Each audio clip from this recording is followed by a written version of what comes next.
Huwag mong ikonsidera ang babaeng yon, Valerie.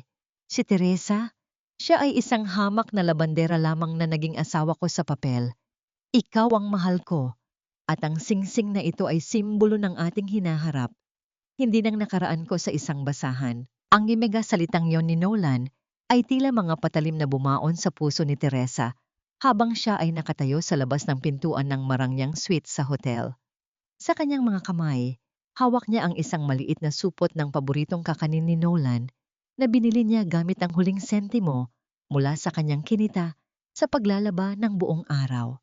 Ang kanyang mga daliri ay namumuti at kulubot pa mula sa matagal na pagkakababad sa tubig at matapang na sabon. Isang sakripisyong ginawa niya para lamang may maipandagdag sa kanilang pagdiriwang ng ika-10 anibersaryo. Ngunit ang amoy ng mamahaling pabango ni Valerie na humahalimuyak mula sa loob ng silid ay sapat na upang malunod ang amoy ng murang detergent sa balat ni Teresa.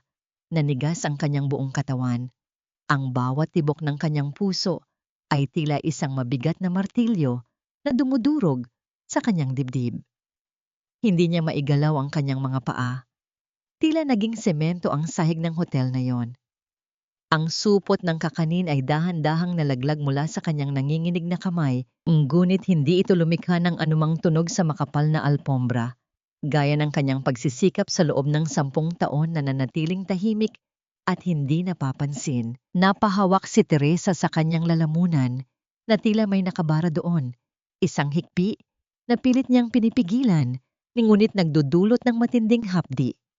Ang kanyang paningin ay nagsimulang lumabo dahil sa mga luhang pilit na kumakawala. Ang lalaking pinagsilbihan niya, ang lalaking ipinaglaban niya ng bawat mantsa sa damit, ay siya palang pinakamalaking mantsa sa kanyang dangal. Ang bawat hapos niya sa mga kamay ni Nolan noon, ang bawat pagmamahal na ibinuhos niya sa gitna ng kahirapan, ay itinuring lamang nitong dumi na kailangang burahin sa gitna and nakabibingging katahimikan ng pasilyo. Isang tanong ang paulit-ulit na umalingaw-ngaw sa kanyang isipan, tila isang sumpa na ayaw siyang tantanan. Hanggang kailan magsisilbing panyo ang aking puso sa mga luhang hindi naman para sa akin? At kailan darating ang araw na ang sarili ko namang halaga ang aking ipaglalaban? Dahan-dahang lumingon si Teresa, bitbit ang pira-pirasong natira sa kanyang pagkatao, habang sa loob ng silid ay narinig niya ang malutong na tawa ni Valerie at ang pangako ng bagong buhay ni Nolan, isang buhay na wala siya. Ngunit sa bawat hakbang niya palayo, ang bawat kirot sa kanyang namamagang mga kamay ay tila nagbabago ng anyo. Ang dating pagtitiis ay unti-unting nagiging isang malamig at matalim na determinasyon. Pagdating niya sa malawak na lobby ng hotel, tumigil ang mundo ni Teresa nang makita niya ang malaking screen na nagpapakita ng mga larawan ng mga tanyag na pamilya sa bansa. At doon, sa isang lumang artikulo tungkol sa hacienda na matagal nang nawawala, nakita niya ang isang pamilyar na mukha. Isang mukha na nagpabilis ng tibok ng kanyang puso at nagdala ng isang alaala ng amoy ng lupa pagkatapos ng ulan, ang amoy ng kanyang tunay na tahanan. Ngunit, bago pa niya matitigan ng screen, isang pamilyar at maautoridad na tinig ang tumawag sa kanyang pangalan mula sa likuran.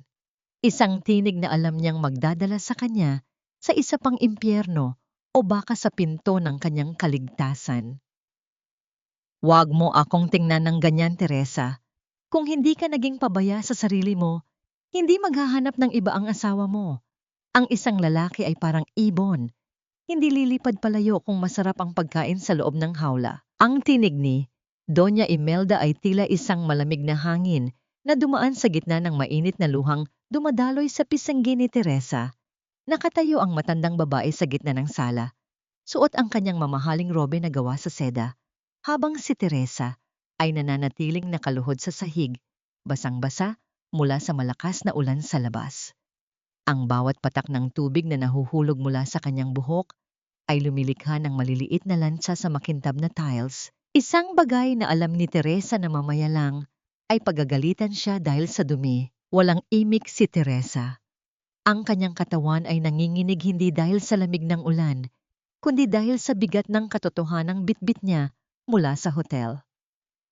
Ngunit sa halip na yakap o kahit kaunting pag-unawa, ang kanyang biyenan ay naglabas ng isang tumpok ng mga papeles at inilapag ito sa lamesa ng may awtoridad. Tumayo ka riyan at pirmahan mo ito. Isang health authorization ito para sa akin. Matanda na ako, Teresa, at kailangan ko ng katiyakan na may mag-aayos ng lahat kapag humina na ang katawan ko. Huwag mo nang basahin ang bawat salita. Masyadong technical ang legal jargon para sa isang katulad mo na hanggang paglalaba lang ang alam. Dagdag pa ni Imelda habang ang kanyang mga mata ay naniningkit sa likod ng kanyang mamahaling salamin. Dahan-dahang tumayo si Teresa. Ang kanyang mga kamay ay tila walang lakas. Inabot niya ang panulat. Ang kanyang paningin ay malabo pa rin dahil sa pait ng mga salitang narinig niya tungkol sa kanyang pagiging pabaya. Sa bawat segundong lumilipas, ang mga salita ni Imelda ay tila lason na unti-unting pumapatay sa natitira niyang tiwala sa sarili. Ayon sa matanda, ang pagkakamali ni Nolan ay bunga ng kanyang sariling pagkukulang, isang uri ng gaslighting na 10 taon na niyang tinitiis. Kinuha ni Doña Imelda ang kanyang tranghat na gawa sa ivory at nagsimulang paikutin ito sa kanyang mga daliri. Isang kilos na tila nagpapakita ng kabanalan sa gitna ng kanyang kalupitan. Gawin mo ito para sa pamilya, Teresa. Utang mo sa amin ang buhay na mayroon ka ngayon. Kung hindi dahil sa amin, nasaan ka na? Malamang ay namamalimos ka pa rin sa kalye. Isipin mo ang amor proprio ng mga De La Vega. Huwag kang gagawa ng eksena tungkol sa nakita mo sa hotel kung ayaw mong masira ang pangalan natin.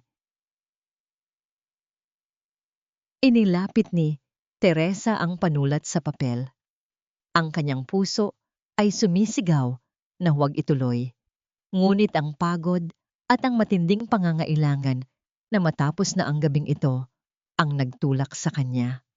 Gayunpaman, nang ang dulo ng panulat ay malapit na sa guhit kung saan siya dapat pumirma, isang kakaibang pakiramdam ang dumaloy sa kanyang mga daliri. Napansin niya ang isang maliit na selyo sa ibabang bahagi ng huling pahina. Isang selyo na may nakaukit na pamilyar na simbolo. Hindi ito simbolo ng ospital o ng anumang institusyong pangkalusugan. Ito ay ang simbolo ng isang law firm na dalubhasa sa mga usapin ng ari-arian at lupa. Ang panggalang Hacienda de Oro ay bahagyang nababasa sa ilalim ng maliliit na letra ng dokumento. Tumigil ang kamay ni Teresa. Ang kanyang alaala ay biglang bumalik sa kanyang yumaong ama. Sa isang lumang dokumentong itinago nito sa ilalim ng kanilang sahig bago ang aksidenteng bumago sa kanilang buhay. Ang simbolong iyon, ang pangalang iyon, ito ang tanging bagay na naiwan sa kanyang gunita bago ang lahat ay naging abo. Bakit ka tumigil? Pirmahan mo na. Ang pasigaw na utos ni Imelda. Ang kanyang boses ay hindi na banal, kundi puno na ng pagkainip at tila may itinatagong takot. Tuminggala si Teresa at sa unang pagkakataon, nakita niya ang isang bahid ng kaba sa mga mata ng kanyang biyenan. Isang kaba na hindi nararapat sa isang simpleng health authorization. Bakit tila nagmamadali po kayo, Mama? Ang mahinang tanong ni Teresa. Ang kanyang boses ay tila isang kalansing ng bakal sa gitna ng katahimikan ng gabi. Ang kanyang mga mata ay nanatiling nakatitig sa matanda.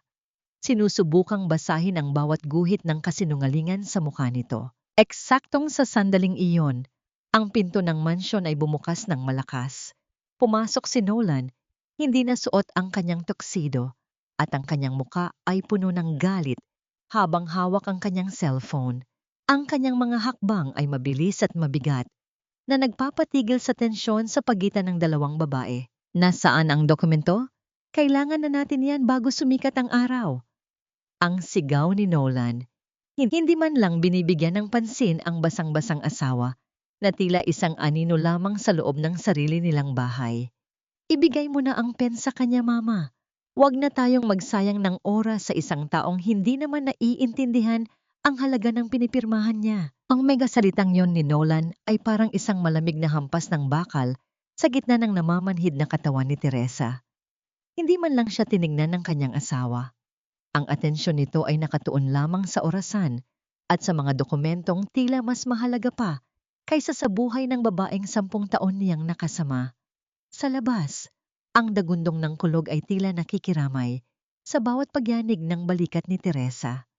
Ang kanyang mga daliri na bahagya pang nanginginig dahil sa lamig ng ulan at sa takot ay mahigpit na nakahawak sa panulat. Biglang nakaramdam si Teresa ng isang matinding kirot sa kanyang sentido, isang tunay na sakit na dulot ng puyat, gutom, at emosyonal na pagod. Ginamit niya itong pagkakataon. Binitawan niya ang panulat na lumikha ng isang mahinang kalansing sa ibabaw ng lamesa bago ito gumulong sa sahig. Napahawak siya sa kanyang ulo at dahan-dahang napaupo muli sa silya. Ang kanyang mukha ay namumutla at ang kanyang paghinga ay bumibigat. Mama, Nolan, hindi ko na yata kaya. Masyadong masakit ang ulo ko. Tila umiikot ang paligid. Ang mahinang bulong ni Teresa na sapat na upang marinig ng dalawa. Isang bahid ng pagkayamot ang gumuhitid sa mukha ni Nolan, habang si Doña Imelda naman ay napairap sa hangin. Tila ba ang pagkakasakit ni Teresa ay isang malaking abala sa kanilang plano. Hindi pa man nakakasagot ang dalawa, ay bumukas muli ang pinto ng mansyon. Sa pagkakataong ito, pumasok ang isang babaeng balot ng mamahaling trench coat. Bit-bit ang amoy ng lila at rosas na tila nanunuot sa bawat sulok ng bahay. Si Valerie. Nakangiti siya ng matamis kay Nolan. Isang ngiting tila nagsasabing siya ang nagmamay-ari ng bawat espasyo sa bahay na yon. Nolan, darling, masyadong malakas ang ulan. Hindi na ako makakauwi sa kondisyong ito. Ang malambing na tinig ni Valerie habang humahawak sa braso ni Nolan. Tiningnan niya si Teresa na tila ba isang pirasong basahan lamang na nakaharang sa daan. Oh, andyan pala ang asawa mo. Akala ko ba ay tapos na ang usapan tungkol sa mga papeles? Huwag mo na siyang intindihin, Valerie. Mukhang nagiinarte na naman dahil sa pagod. Ang tugon ni Nolan bago bumaling kay Teresa nang may kasamang utos. Teresa, dahil hindi ka pa makapirma, gamitin mo ang natitira mong lakas. Ihanda mo ang guest room para kay Valerie. Siguraduhin mong malinis ang mga unan at walang kahit anong amoy ng labada. Gawin mo yan ngayon din. Ang bawat salita ni Nolan ay tila isang latay sa likod ni Teresa. Ang pagpapatuloy sa bahay ng babaeng kani-kanina lang ay kahalikan nito sa hotel ay ang pinakamataas na antas ng paglapastangan sa kanilang kasal. Ngunit sa likod ng kanyang nanunuyong mga mata, isang plano ang nabubuo. Kailangan niyang lumayo sa paningin nila upang suriin ang kanyang mga hinala. Dahan-dahang tumayo si Teresa at naglakad patungo sa itaas. Ngunit sa halip na dumiretso sa guest room, dumaan siya sa silid-aklatan ni Nolan, ang lugar na ipinagbabawal sa kanya sa loob ng 10 taon. Alam niyang abala ang tatlo sa baba sa kanilang inumin at usapan. Sa loob ng silid na yon, ang amoy ng lumang papel at tabako ay sumalubong sa kanya. Mabilis niyang hinalughog ang mga folder na nakapatong sa lamesa ni Nolan. Ang kanyang puso ay tila isang tambol na nagbababala sa bawat segundong lumilipas. Sa ilalim ng isang makapal na itim na folder na may titulong private documents, nakakita siya ng isang maliit, luma, at kupas na sobre. Nang buksan niya ito, isang litrato ang nalaglag. Isang litrato ng isang lalaking may tapat na ngiti, nakatayo sa gitna ng malawak na lupain ng mga tubo. Ang kanyang ama. Nanginig ang mga kamay ni Teresa. Sa likod ng litrato, may nakasulat na mga salitang tila sinulat sa gitna ng pagmamadali. Para sa aking munting reyna ng Hacienda de Oro, ang lupang ito ay iyong sayo, anuman ang mangyari. Bakit nasa kay Nolan ang litratong ito? Bakit tila itinago ito sa kanya sa loob ng maraming taon, ang Hacienda de Oro, na sinasabi ng kanyang biyenan na kanila ay tila may ibang tunay na nagmamay-ari. Isang matinding kaisipan ang sumagi sa kanya. Ang kanyang buong buhay sa piling ng mga De La Vega ay tila isang malaking sarswela at siya ang bida na hindi alam na ninanakawan na pala siya ng sariling pagkatao. Napahigpit ang hawak ni Teresa sa litrato nang makarinig siya ng mabibigat na hakbang sa labas ng pintuan. Ang bawat yabag ay tila papalapit at ang tunog ng pihitan ng pinto na dahan-dahang umiikot ay nagpapatigil sa daloy ng kanyang dugo. Sabi ko na nga ba, hindi ka lang basta pagod, Teresa. Mukhang masyadong malikot ang mga kamay mo para sa isang asawang dapat ay sumusunod lang. Ang anino ni Nolan ay humaba sa sahig ng silid at ang liwanag mula sa pasilyo ay nagbigay ng isang nakakatakot na anyo sa kanyang mukha. Sa kanyang kamay, hawak niya ang panulat na kanina ay binitawan ni Teresa at ang kanyang mga mata ay naniningkit sa galit habang nakatitig sa litratong hawak ng kanyang asawa. Ibigay mo sa akin ang larawang yan, Teresa. Wala kang karapatang hawakan ang anumang bagay sa loob ng silid na ito. Ang sigaw ni Nolan ay tila isang malakas na pagyanig na nagpabagsak sa natitirang lakas ni Teresa. Mabilis na lumapit ang lalaki at marahas na hinablot ang litrato ng kanyang ama mula sa kanyang nanginginig na mga kamay. Sa agawan, bahagyang napunit ang gilid ng lumang papel. Isang tunog na tila pagpunit din sa kaluluwa ni Teresa. Ang galit sa mga mata ni Nolan ay hindi lamang dahil sa pagpasok niya sa silid-aklatan, kundi dahil sa isang lihim na tila ayaw nitong mabuksan. Magnanakaw! Pati ba ang mga lumang alaala ay gusto mong nakawin? Ang bulyaw ni Nolan habang itinutulak si Teresa palayo. Dahil sa panghihina at sa bigat ng emosyon, nawalan ng balanse si Teresa. Ngunit bago pa tumama ang kanyang likod sa matigas na sahig, ang lahat ay naging itim. Ang huling narinig niya ay ang malamig na tinig ni Valerie na nagtatanong kung bakit kailangang mag-iskandalo sa loob ng bahay. Nang muling idilat ni Teresa ang kanyang mga mata, ang puting kisame ng isang klinika ang bumungad sa kanya. Ang amoy ng gamot at antiseptiko ay humahalimuyak sa hangin, kasama ang mahinang tunog ng aircon na tila nagbibigay ng kakaibang katahimikan. Sa tabi ng kanyang higaan, nakatayo ang isang doktor na may hawak na clipboard, habang si Nolan ay nakasandal sa pader, mukhang naiinip at walang pakialam. Gising ka na pala, Mrs. De La Vega, ang malumanay na sabi ng doktor. Masyadong mataas ang stress mo at mababa ang iyong sugar level, pero may kailangan kang malaman. Isang mahalagang balita. Tumingin si Teresa sa doktor. Ang kanyang puso ay nagsimulang tumibok ng mabilis dahil sa kaba. Ano po iyon, Doc? Congratulations! Ikaw ay 2 buwang buntis. Tila huminto ang mundo ni Teresa sa narinig. Ang kanyang kamay ay kusang dumapo sa kanyang tiyan kung saan nananahan ang isang munting buhay na hindi niya inaasahan sa gitna ng unos. Isang halo-halong emosyon ng takot at ligaya ang gumuhit sa kanyang puso.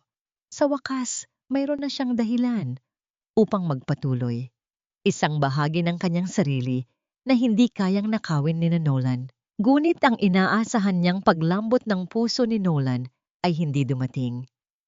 Sa halip na yakap, isang nakakangilong tawa ang kumawala sa bibig ng kanyang asawa. Isang tawang puno ng pangungutya at kawalang paniniwala. Bantis, huwag mo akong patawanin, Teresa, ang sabi ni Nolan habang lumalapit sa kanyang higa. Ang kanyang muka ay puno ng pandidiri. 10 taon tayong magkasama at wala tayong anak. Tapos ngayon, kung kailan gusto na kitang hiwalayan, bigla kang magsasabing buntis ka. Saan mo nakuha ang batang yan? Sa draper? O baka naman sa isa sa mga kliyente mong pinaglalabahan mo ng damit? Nolan! Paano mo nasasabi ang ganyang mga bagay? Ang sigaw ni Teresa. Ang kanyang boses ay nanginginig sa sakit. Alam mong ikaw lang ang lalaki sa buhay ko. Ang batang ito ay bunga ng ating pagsasama. Eksaktong pumasok si Valerie sa silid, bit-bit ang isang plastik na ngiti at ang kanyang mapanghusgang mga mata. Oh darling, narinig ko ang balita. Ang laundry woman ay buntis pala. Nakakaawa naman ang bata kung sakali.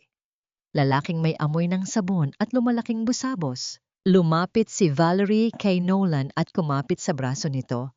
Huwag kang maniniwala sa kanya, Nolan. Common tactic iyan ng mga babaeng ayaw mawalan ng sustento. Gagamitin ang bata para hindi ka makaalis. Tama ka, Valerie. Ang gisagot ni Nolan nang hindi tinitignan si Teresa. Makinig ka, Teresa. Huwag mong iisipin na ang batang iyan ang magiging kadena mo sa akin. Hindi ko tatanggapin ang batang hindi ko sigurado kung kanino galing. Pagkatapos ng check-up na ito, babalik ka sa bahay at itutuloy mo ang mga gawaing bahay. Wala kang espesyal na treatment dito. Tiniis ni Teresa ang bawat salita. Ang kanyang mga luha ay tahimik na pumatak sa puting kumot ng ospital. Ngunit sa ilalim ng telang iyon, ang kanyang mga daliri ay mahigpit na nakakuyom. Ang bawat pang-iinsulto ni Nolan at Valerie ay nagsisilbing pataba sa kanyang determinasyon. Kung dati ay tinitiis niya ang lahat para sa pag-ibig sa asawa, ngayon ay titiisin niya ang lahat para sa kaligtasan ng kanyang anak. Ang kanyang munting anghel ay hindi magiging busabos. Ang batang ito ang magiging tunay na tagapagmana ng Hacienda de Oro. At gagawin ni Teresa ang lahat upang mabawi ang bawat sentimong ninakaw sa kanila. Habang inaalalayan siya ng nurse na tumayo, naramdaman ni Teresa ang isang matalim na tingin mula kay Nolan. Isang tingin na tila nagsasabing hindi pa tapos ang kalbaryo niya. At tama nga siya. Dahil paglabas nila ng klinika, isang pamilyar na sasakyan ng pulis ang nakaparada sa tapat. At ang mga mata ni Nolan ay kumislap sa isang kakaibang plano. Teresa, may nakalimutan pala akong sabihin sa'yo. Ang bulong ni Nolan sa kanyang tenga habang pababa sila ng hagdan. Nawawala ang singsing ni Mama. At dahil ikaw lang ang pumasok sa mga silid namin kanina, ikaw ang unang suspek. Humanda ka, dahil ang kulungan ay mas masarap kaysa sa bahay natin. Magnanakaw ka. Hindi lang ang dangal ng pamilyang ito ang dinungisan mo, pati ang huling alaala ng aking namayapang asawa ay ninakaw mo. Ang bulyaw ni Doña Imelda ay tila isang malakas na sampal na yumanig sa buong kabahayan. Nakatayo si Teresa sa gitna ng kanyang maliit at masikip na kwarto sa likod ng mansyon. Ang kanyang mga kamay ay protektadong nakapatong sa kanyang tiyan na tila ba sinusubukang itago ang munting buhay sa loob mula sa bagsik ng kanyang biyenan. Kapapasok pa lamang niya mula sa ospital, ang kanyang katawan ay nanginginig pa sa pagod. Ngunit ang bumati sa kanya ay hindi kapahingahan, kundi isang lantarang pag-atake. Marahas na hinalughog ni Nolan at Valerie ang kanyang mga gamit. Ang kanyang iilang pirasong damit na kupas na sa labada ay nakakalat na sa sahig, tinatapakan ng makintab na sapatos ni Nolan nang walang pakundangan. Ang bawat kalansing ng mga gamit na nahuhulog at ang tunog ng pagbukas ng kanyang lumang baul ay tila mga saksak sa puso ni Teresa. Nolan, parang awa mo na. Wala akong kinuha. Ang pagsusumamo ni Teresa, ang kanyang boses ay tila isang gasgas na plaka sa gitna ng kaguluhan. Galing ako sa ospital, buong araw akong kasama mo. Paano ko mananakaw ang singsing ni Mama? Hindi sumagot si Nolan. Sa halip, isang mapanguyam na ngiti ang sumilay sa mga labi ni Valerie habang dahan-dahan itong lumalapit sa manipis na una ni Teresa. Ang tanging bagay na nagbibigay sa kanya ng kaunting ginhawa sa gabi. Sa isang mabilis na galaw, itinaas ni Valerie ang unan at doon. Sa ibabaw ng lumang banig ay kuminang ang isang gintong singsing na may malaking diamante. Ang liwanag mula sa hiyas ay tila nanunuya sa kahirapan ni Teresa. Nanigas ang kanyang buong katawan, ang kanyang puso ay tila tumigil sa pagtibok at ang hangin sa loob ng kwarto ay biglang naglaho. Alam niyang itinanim yon doon. Isang bitag na mas matalim pa sa anumang patalim. Ayan, kitang-kita ng lahat. Ang sigaw ni Valerie, ang kanyang tinig ay puno ng tagumpay. Nakalubog sa hirap, kaya nakuha pang magnakaw para sa pansariling luho.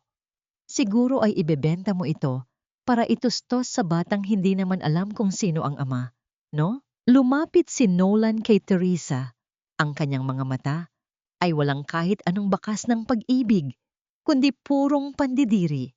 Sabi ko na nga ba, hindi ka lang basta pabigat. Isa kang kriminal.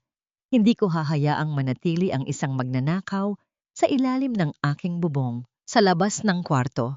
Narinig ni Teresa ang mabibigat na hakbang ng dalawang opisyal ng pulis na kanina pa pala naghihintay sa anino ng mansyon. Pumasok sila at agad na hinawakan ang braso ni Teresa. Ang malamig at matigas na bakal ng posas ay pumatay sa init ng kanyang balat. Isang tunog ng pagsara na tila pinto ng isang kabaong habang hinihila siya palabas. Nadaanan ni Teresa ang isang malaking salamin sa sala. Doon, nakikita niya ang refleksyon ni Valerie na nakatayo sa likod ni Nolan. Nakita niya ang isang matalim na ngisi sa mukha ng babae, isang ngisi ng isang mangangaso na sa wakas ay napatay ang kanyang biktima. Ang bawat hakbang ni Teresa patungo sa gate ng mansyon ay tila isang martsa ng kahihiyan. Ang kanyang mga kapitbahay ay nakasilip sa kanilang mga bintana. Ang mga bulong nila ay tila mga bubuyog na sumasipsip sa kanyang natitirang dangal. Isang magnanakaw, isang takwil, isang walang kwentang asawa. Ang mga bansag na ito ay tila mga tatak na idiniin sa kanyang balat. Nang itulak siya sa loob ng madilim at mainit na sasakyan ng pulis, lumingon si Teresa sa huling pagkakataon.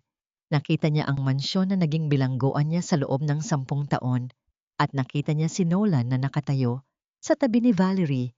Tila ba wala silang pakialam sa babaeng dinudugo na ang puso sa sakit. Ang galit sa mga mata ni Teresa ay unti-unting nagbago. Hindi na ito luha ng pagmamakaawa, kundi isang nanunuyot at matigas na poot. Kung ang layunin nila ay ibaon siya sa limot at kahihiyan, doon sila nagkakamali. Dahil sa bawat pag-ikot ng gulong ng sasakyan palayo sa lugar na yon, isang sumpa ang nabubuo sa kanyang isipan. Hanggang kailan kayang ikulong ng bakal ang isang katotohanang may pakpak at kailan magiging sapat ang dilim ng selda upang itago ang liwanag ng isang reynang ninakawan ng korona?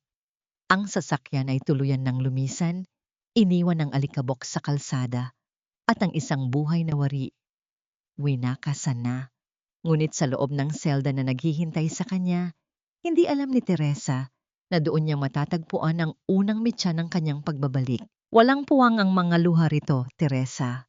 Sa loob ng selda, ang yakay musika lamang ng mga talunan at ang bawat hikbi ay tila paanyaya sa dilim na lamunin ka ng buo. Ang tinig ng isang matandang babae sa kabilang sulok ng madilim na selda ay tila isang malamig na tubig na nagpagising sa namamanhid na diwa ni Teresa. Nakasandal siya sa malamig at magaspang na pader ng kulungan. Ang kanyang mga binti ay nakatiklop at ang kanyang mga braso ay mahigpit na nakayakap sa kanyang sarili.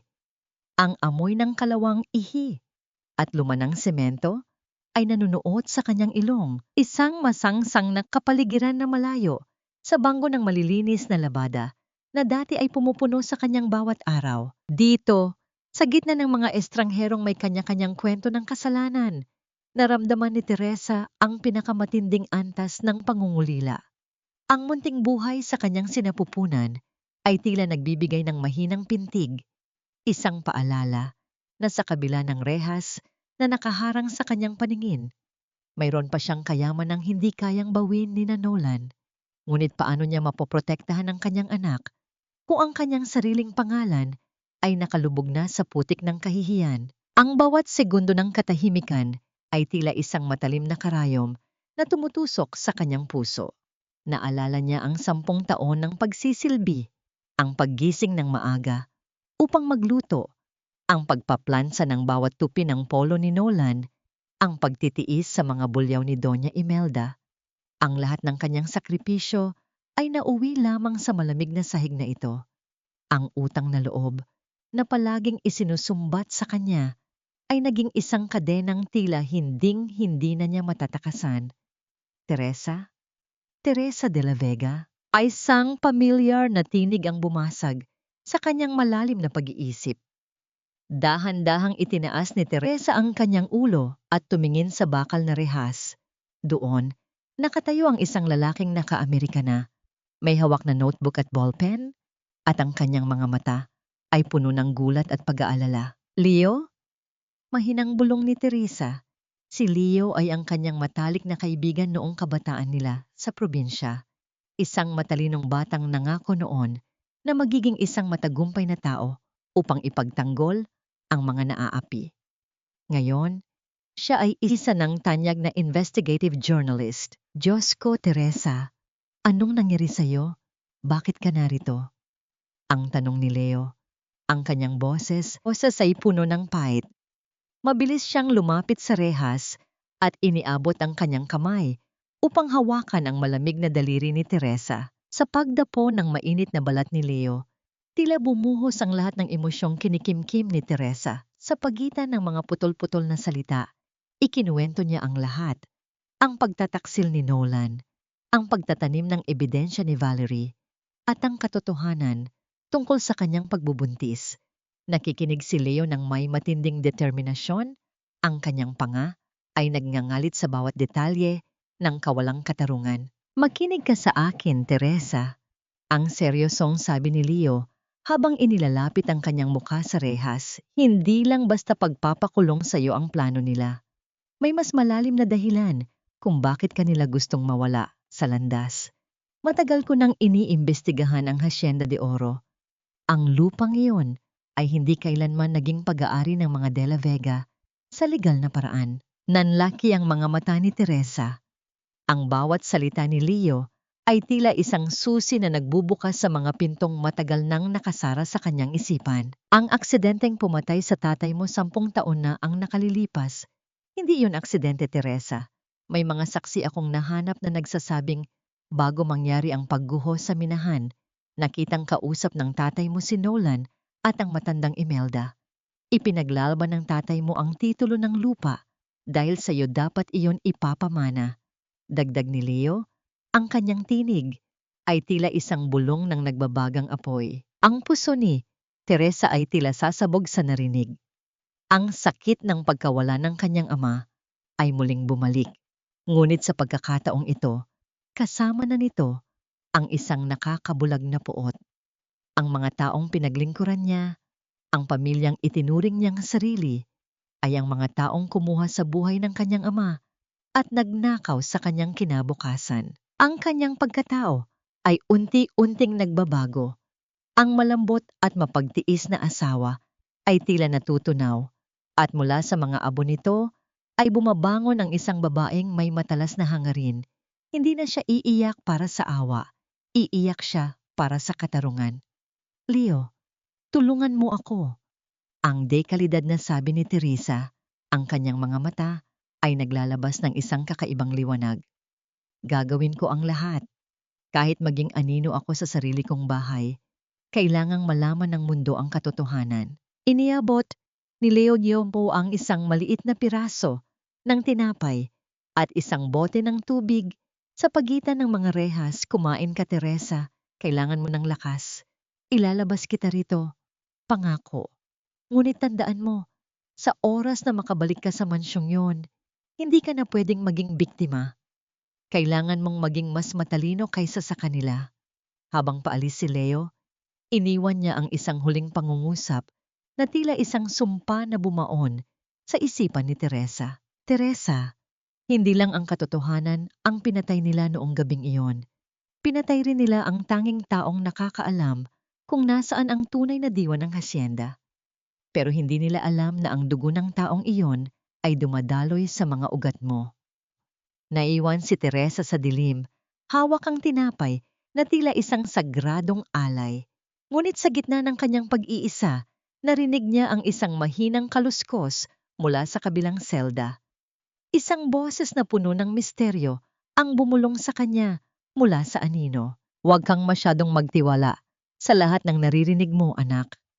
Ang Hacienda de Oro ay may mga mata, at yung mga matang yon ay kanina pa nakatingin sa'yo.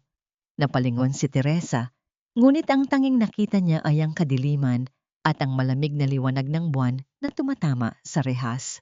Sino ang taong iyon at anong kinalaman niya sa hacienda? Sige, hayaan ninyo siyang pumasok.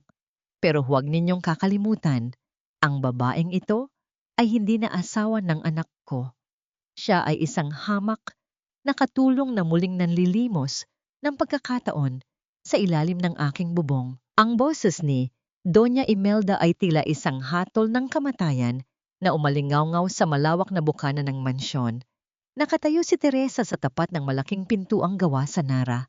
Ang kanyang mga balikat ay nakayuko at ang kanyang paningin ay nakapako sa sahig. Pagkalabas niya sa kulungan sa tulong ni Leo, wala siyang ibang matutuluyan.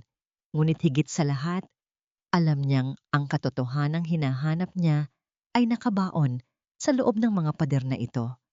Kailangan niyang maging anino upang mahanap ang liwanag. Dahan-dahang lumapit si Teresa kay Doña Imelda. Sa kabila ng puot na naglalaboy sa kanyang dibdib, dahan-dahan niyang kinuha ang kamay ng matanda at idinampi ang kanyang noo rito. Ang pagmamano, na dati ay tanda ng wagas na paggalang, ngayon ay naging isang mapait na sarswela.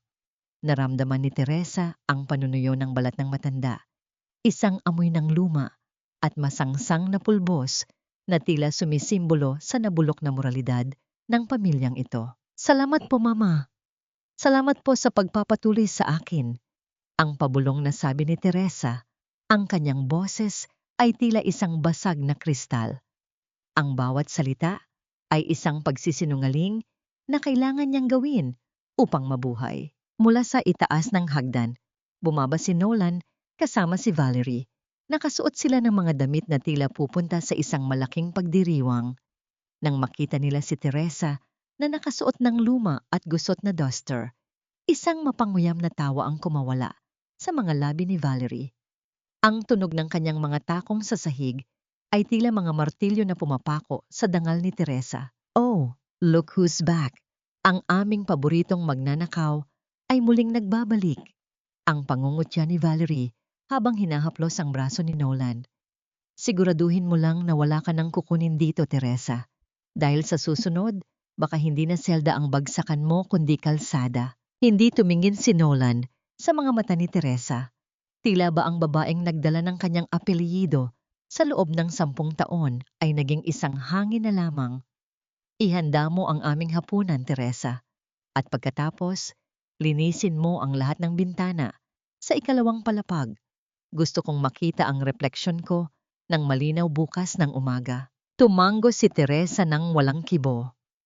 Habang naglalakad siya patungo sa kusina, naramdaman niya ang isang matinding hapdi sa kanyang sinapupunan. Isang paalala ng munting buhay na kailangan niyang protektahan. Ang bawat hakbang niya ay tila paglalakad sa ibabaw ng nagbabagang uling. Ang kusinang dati ay puno ng kanyang pagmamahal ngayon ay tila isang silid ng pagpapahirap. Habang naglilinis siya ng mga bintana, sa kalagitnaan ng gabi, ang katahimikan ng mansyon ay nabasag ng mga bulong mula sa silid-aklatan ni Nolan. Dahan-dahang lumapit si Teresa, ang kanyang basahan ay mahigpit na nakakuyom sa kanyang kamay. Ang pintuan ay bahagyang nakabukas, at ang liwanag mula sa loob ay naglalabas ng mga aninong tila nag-uusap ng masama. Kailangan nating siguraduhin na bago ang kasal natin sa susunod na linggo, wala nang bakas ng dokumentong yon, Nolan. Ang tinig ni Valerie, na ngayon ay wala ng bahid ng kalambingan, kundi purong kasamaan. Kung mahanap iyon ng sino man, hindi lang hasyenda ang mawawala sa atin. Mabubulok tayo sa kulungan. Huwag kang mag-alala, Valerie. Ang sagot ni Nolan. Ang kanyang boses ay puno ng kumpiyansa. Ang original will ay nasa isang lugar na hinding-hindi may isip ng isang mangmang na tulad ni Teresa pagkatapos ng kasal. Susunugin natin ang bawat pahina nito. Naramdaman ni Teresa ang paghinto ng daloy ng kanyang dugo. Ang original will, ang dokumentong magpapatunay na ang lahat ng luho ni Nolan ay galing sa pagnanakaw sa kanyang ama. Ang kanyang puso ay tumibok ng mabilis, tila isang ibon na gustong kumawala sa hawla. Saan? Saan itinago ni Nolan ang dokumentong iyon? Biglang huminto ang usapan sa loob. Narinig ni Teresa ang tunog ng pag-ikot ng silya at ang mabibigat na hakbang na papalapit sa pinto. Mabilis siyang bumalik sa kanyang ginagawa, pilit na ipinapakitang abala sa pagpupunas ng salamin. Bumukas ang pinto at lumabas si Nolan. Tumingin siya kay Teresa nang may pagdududa. Ang liwanag ng buwan na tumatama sa mukha ni Teresa ay nagpapakita ng kanyang pawis at ang kanyang maputlang anyo. Bakit nandito ka pa? Sabi ko tapusin mo ang lahat ng bintana. Ang malamig na utos ni Nolan. Malapit na po akong matapos, Nolan. Sir Nolan, ang sagot ni Teresa. Ang kanyang boses ay nanginginig. Ang pagtawag sa kanyang asawa bilang Sir ay ang pinakamaitim na bahagi ng kanyang pagbabalik. Tinitigan siya ni Nolan ng matagal, tila sinusubukang basahin ang anumang lihim sa kanyang mga mata. Katapos ay dahan-dahan itong lumapit at hinawakan ang kanyang baba. Itinaas ang kanyang muka upang magtama ang kanilang mga paningin. Huwag mong susubukang maging matalino sa akin, Teresa. Dahil sa oras na may malaman ako, sisiguraduhin kong hindi lang ikaw ang magdurusa. Isasama ko pati ang batang dinadala mo. Binitiwan ni Nolan ang kanyang muka nang may pandidiri bago ito tumalikod at naglakad palayo. Naiwan si Teresa sa gitna ng dilim. Ang kanyang mga kamay ay nanginginig at ang kanyang puso ay puno ng takot. Ngunit sa gitna ng takot na iyon, isang mitsa ng pag-asa ang nagsimulang mag-apoy. Sila mismo ang nagsabi, ang dokumento ay nasa loob ng bahay na ito at ang mangmang na asawang itinuturing nilang basura ay siya palang magiging mitya ng kanilang pagguho. Habang naglalakad si Teresa patungo sa kanyang maliit na kwarto sa likod, isang maliit na bagay sa gilid ng hagdan ang kumuha ng kanyang atensyon. Isang piraso ng papel na tila nalaglag mula sa bulsa ni Nolan. Nang damputin niya ito, nakita niya ang isang address ng isang tagong bodega sa labas ng hasyenda. Bakit may address si Nolan sa lugar na yon? At bakit tila pamilyar sa kanya ang pangalan ng bodegang nakasulat sa papel? Isang tanong ang nanatili sa kanyang isipan habang nakatitig sa madilim na kisame ng kanyang silid. Gaano kalalim ang utang na loob na kailangang bayaran bago ang biktima ay maging isang hukom? Linisin mo yan ng maigi, Teresa. Gusto ko, sa araw ng kasal namin ni Nolan, ang bawat hibla ng lusing na iyan ay kasing puti ng pangarap kong maging tunay na Mrs. De La Vega. Huwag mong hahayaan na madungisan yan ng kahit anong dumi, lalo na ng amoy ng iyong pagiging katulong. Ang tinig ni Valerie ay tila isang malat na hagupit habang inilalatag niya ang isang napakaganda at napakamahal na trahe de boda sa ibabaw ng lamesa sa labahan. Ang telang gawa sa dekalidad na seda at puntas ay kuminang sa ilalim ng malamlam na ilaw ng bumbilya. Para kay Teresa, ang puting damit na iyon ay hindi simbolo ng pag-ibig, kundi isang puting kabaong na maglilibing sa kanyang natitirang dangal bilang asawa. Nakatayo si Teresa sa madilim na sulok ng dirty kitchen. Ang kanyang mga kamay ay namumula at mahapdi dahil sa maghapong paglilinis ng buong mansyon. Inutusan siya ni Valerie na labhan ang damit gamit ang kamay dahil hindi raw ito pwedeng ipagkatiwala sa makina o sa ordinaryong laundry shop. Ang totoo, gusto lamang siyang makitang nakaluhod sa harap ng damit na magsusuot sa babaeng umagaw sa kanyang pwesto. Bakit nakatayo ka pa riyan? Simulan mo na. Ang malamig na utos ni Nolan na kararating lang sa likuran ni Valerie. Kumuha siya ng isang baso ng pulang alak at sa harap ni Teresa ay tila sinadya niyang itabig ang baso sa gilid ng mesa. Ang mapulang likido ay tumulo at dahan-dahang kumalat sa puting tela ng trahe de boda. Ay, Nolan, ang dress ko! Ang tila sarswelang tili ni Valerie, bagaman ang kanyang mga mata ay nagniningning sa tuwa. Ops, my bad. Ang walang pakialam na sagot ni Nolan bago bumaling kay Teresa nang may matalim na tingin.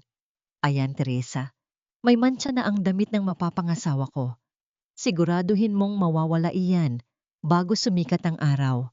Kung hindi, huwag mong asahang makakakain ka o ang batang yan bukas. Tumalikod ang dalawa.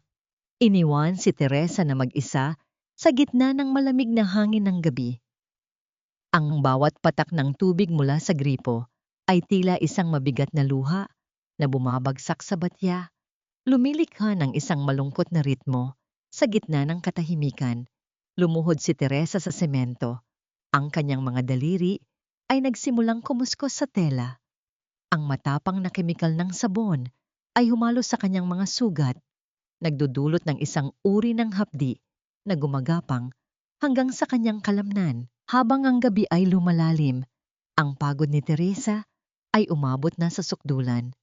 Ang kanyang paningin ay nagdidilim at ang kanyang katawan ay nanginginig sa gutom.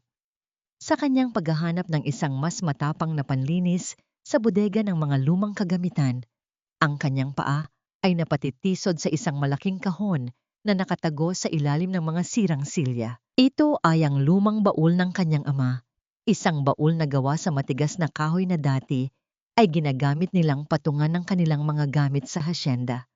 Ang baul na ito ay itinapon na nina Nolan sa bodega dahil masyadong luma at mabaho. Ngunit hindi nila alam na ito ang tanging alaala ni Teresa mula sa kanyang kabataan. Dahil sa panghihina, aksidenteng natusok ang daliri ni Teresa sa isang nakausling pako sa gilid ng baul. Ang mainit at mapulang dugo ay pumatak sa isang ukit na hugis bituin sa takip ng kahoy. Sa sandaling iyon, isang mahinang tunog ng pag-click ang narinig ni Teresa mula sa loob ng baul. Tila may isang mekanismong matagal nang nakatago ang biglang nabuhay. Dahan-dahan niyang itinulak ang isang lihim na drawer sa ilalim ng baul na hindi niya kailanman napansin noon. Doon, sa loob ng isang plastik na protektado mula sa anay at amag, ay nakasilip ang isang makapal na dokumento. Ang papel ay madilaw na sa kalumaan, ngunit ang mga selyo at lagda sa ibaba ay malinaw pa ring mababasa. Nanginginig ang mga kamay ni Teresa habang binubuklat ang unang pahina. Ang pamagat ng dokumento ay tila isang liwanag na tumama sa kanyang madilim na mundo. Huling habilin at testamento ni Don Ricardo Soriano, ang pangalan ng kanyang ama. Sa bawat salitang kanyang binabasa, ang katotohanan ay unti-unting nagbubukas. Ang Hacienda de Oro ay hindi kailanman ipinagbili o isinuko ng kanyang ama sa pamilya de la Vega. Ang lahat ng dokumentong hawak ni Nolan ay mga huwad na kopya lamang.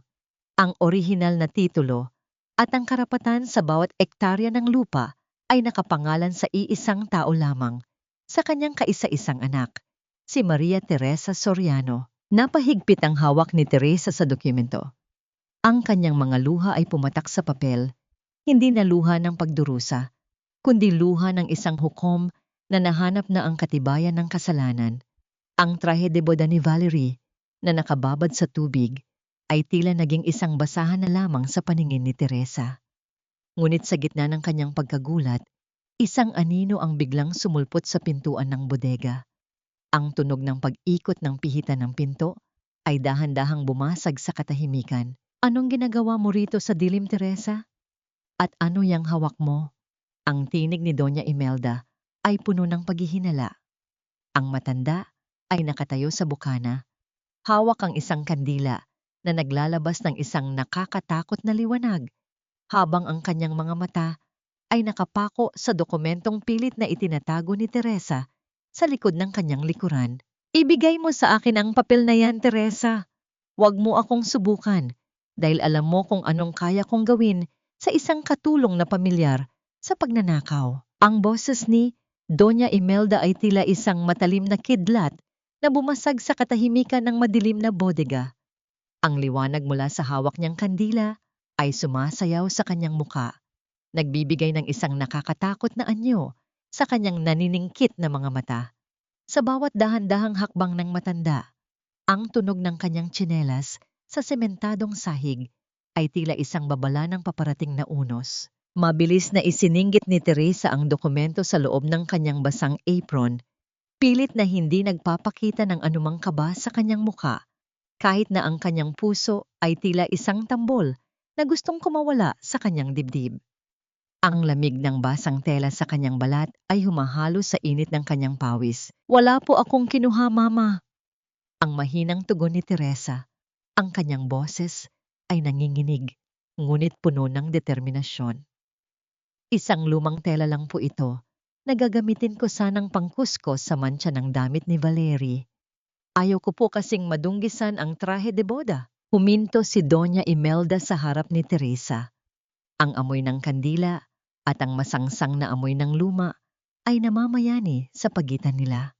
Dinampot ng matanda ang dulo ng apron ni Teresa, ngunit bago pa niya ito tuluyang maiangat, mabilis na itinuro ni Teresa ang batya ng labada na nasa gilid. Ang damit po. Tingnan ninyo, tila hindi natatanggal ang mantsa ng alak. Ang pag-iba ni Teresa sa usapan. Saglit na lumingon si Doña Imelda sa direksyon ng trahe de boda na nakababad sa tubig. Ang pagkakataong yon ang ginamit ni Teresa upang mas itago ang dokumento sa ilalim ng kanyang suot.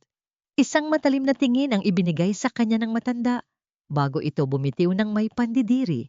Ayusin mo ang trabaho mo at tandaan mo, bawat galaw mo ay may mga matang nakatingin. Huwag mong iisipin na dahil nakabalik ka rito, ay tapos na ang utang mo sa amin. Ang huling banta ni Imelda, bago ito tumalikod at lumabas, ang liwanag ng kandila ay ont-unting naglaho, kasabay ng kanyang mga yabag. Nang masiguro ni Teresa na wala na ang matanda, mabilis siyang lumabas ng mansyon sa gitna ng kadiliman. Hindi niya alintana ang matatalim na bato na tumutusok sa kanyang mga paa o ang lamig ng ambon. Ang tanging nasa isip niya ay ang makarating sa maliit na kubo sa dulo ng hasyenda, ang tirahan ni Lola Remedios. Si Lola Remedios ang pinakamatandang naninilbihan sa lupaing yon, ang nakasaksi sa paglaki ni Teresa bago ang lahat ay naging abo. Pagdating niya sa kubo, ang tunog ng mahinang pag-ubo mula sa loob ang sumalubong sa kanya. Dahan-dahang kumatok si Teresa, ang kanyang mga kamay ay nanginginig pa rin. Lola Remedios. Si Teresa po ito, ang pabulong niyang tawag. Nang bumukas ang pinto, ang liwanag ng isang maliit na gasera ay tumama sa mukha ng matanda. Nanlaki ang mga mata ni Lola Remedios, ang kanyang mga kamay na puno ng kulubot ay dahan-dahang humawak sa pisngi ni Teresa. Isang matinding emosyon ang bumalot sa kanila.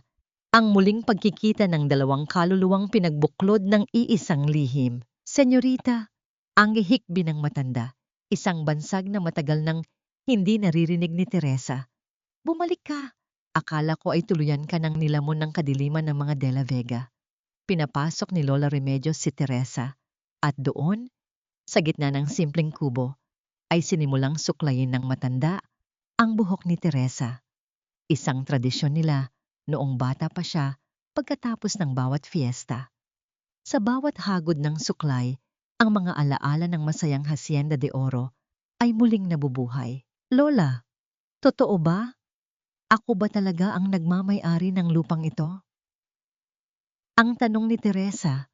Sa habang inilalabas ang dokumento tumango si Lola Remedios, ang kanyang mga mata ay puno ng luha. Ikaw ang kaisa-isang anak ni Don Ricardo. Ang bituin sa iyong balikat, ang nunal sa iyong likod. Iyon ang mga tatak ng iyong dugo. Ang gabi ng aksidente, nakita ko si Nolan na pilit na kinukuha ang baul ng iyong ama habang ang apoy ay lumalamon sa inyong tahanan. Napahawak si Teresa sa kanyang balikat, kung saan nananatili ang isang maliit na peklat na hugis bituin mula sa kanyang pagkabata.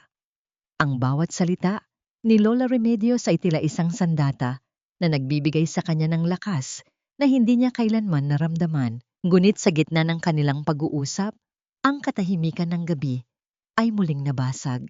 Ang tunog ng mga tuyong dahon na natatapakan sa labas ng kubo ay tila isang babala. May isang aninong nakatayo sa labas, nakasilip sa siwang ng kawayang dingding. Ang kanyang mga mata ay kumikinang sa ilalim ng liwanag ng buwan. Sino ang nagmamasid sa kanila?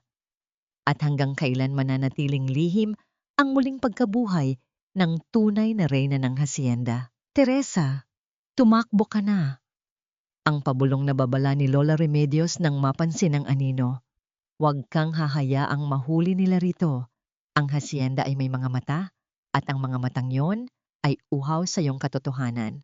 Huwag mong isipin na dahil hindi kita nakita sa bodega kagabi, ay tapos na ang aking pagdududa, Teresa. May kakaiba sa iyong mga mata, at hindi ako titigil hanggat hindi ko nalalaman kung ano ang itinatago mo sa ilalim ng iyong mga basahan. Ang tinig ni Doña Imelda ay tila isang malamig na haplos ng ahas, habang pira-pirasong itinatapon ng matanda ang iilang gamit ni Teresa sa sahig ng kanyang maliit na silid. Kakabalik pa lamang ni Teresa mula sa kubo ni Lola Remedios bago sumikat ang araw at ang kanyang puso ay tila isang tambol na bumibilis ang bawat pintig nang makitang hinalughog na ng matanda ang kanyang higaan. Ang amoy ng napanis na pag-asa at alikabok ay pumuno sa hangin habang pinapanood ni Teresa ang kanyang biyenan. Mabilis na iniayos ni Teresa ang kanyang suot. Ang dokumentong nakuha niya mula sa baul ay maingat niyang ibinalot sa plastik at itinago sa ilalim ng kanyang maluwag na duster. Idinikit sa kanyang tiyan na bahagyang lumalaki na dahil sa pagbubuntis. Ginamit niya ang munting buhay sa kanyang loob bilang kalasag. Alam niyang sa paningin ng iba, ang umbok na yon ay bunga lamang ng kanyang kalagayan, hindi ang katotohanang wawasak sa pamilya de la Vega. Wala po akong itinatago, Mama. Ang tanging bitbit ko lang ay ang pagod sa paglilinis ng trahe de boda ni Valerie. Ang mahinang sagot ni Teresa, habang ang kanyang mga kamay ay protektadong nakapatong sa kanyang tiyan. Pilit na pinapakalma ang panginginig ng kanyang katawan. Eksaktong pumasok si Nolan sa silid. Bitbit ang amoy ng alak at ang galit na tila hindi naubos mula kagabi. Ang tunog ng kanyang mabibigat na hakbang sa kahoy na sahig ay tila isang babala ng panganib. Mabilis nitong hinablot ang braso ni Teresa. Ang kanyang mga daliri ay bumaon sa manipis na balat ng babae. Sino ang pinuntahan mo sa dulo ng hasyenda, Teresa? Nakita ka ng mga tauhan ko na pumasok sa kubo ng matandang Remedios. Ang asik ni Nolan, ang kanyang hininga ay mainit sa mukha ni Teresa. Anong kinalaman mo sa matandang iyon?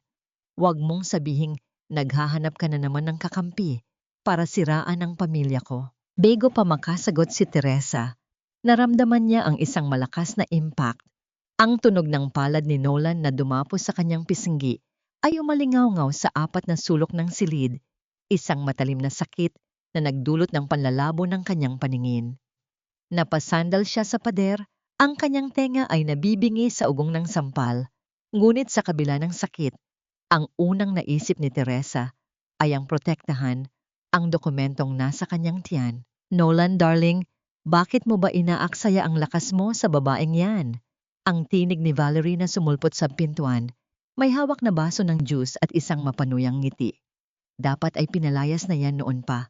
She's a virus, Nolan. Sinisira niya ang mood ng wedding natin. Gusto ko siyang makitang gumagapang sa harap natin, Valerie. Ang sagot ni Nolan habang hinihingal sa galit. Gusto ko siyang narito para makita niya kung paano natin kukunin ang lahat ng sa kanya. Huwag kang mag-alala. Pagkatapos ng kasal bukas, itatapon natin siya sa lugar kung saan siya nararapat, sa kalsada, kasama ng kanyang bastardong anak. Dahan-dahang itinas ni Teresa ang kanyang ulo. Sa unang pagkakataon sa loob ng 10 taon, hindi niya iniwas ang kanyang tingin. Tinitigan niya si Nolan ng diretso sa mga mata, isang tinging hindi puno ng takot, kundi ng isang matalim at nanunuot na puot.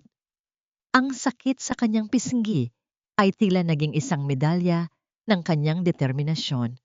Nanatili siyang tahimik, ang kanyang katahimikan ay tila isang bagyong nagtitipon ng lakas sa gitna ng dagat. Bakit ganyan ka makatingin? Ang iritadong tanong ni Nolan, na tila bahagyang nayanig sa kakaibang aura ng kanyang asawa. Akala mo ba ay may magagawa ka? Bukas, sa harap ng lahat, ipapakita ko sa buong mundo kung sino ang tunay na hari ng Hacienda de Oro. Isang malamig na nagiti ang dahan-dahang gumuhit sa mga labi ni Teresa, bagaman ang kanyang puso ay nagdurugo. Handa na po ang lahat para sa kasal ninyo bukas, Sir Nolan.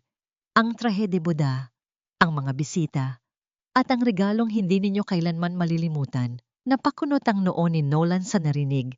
Ngunit bago pa siya makapagtanong, mabilis nang tumalikod si Teresa upang ituloy ang kanyang gawain.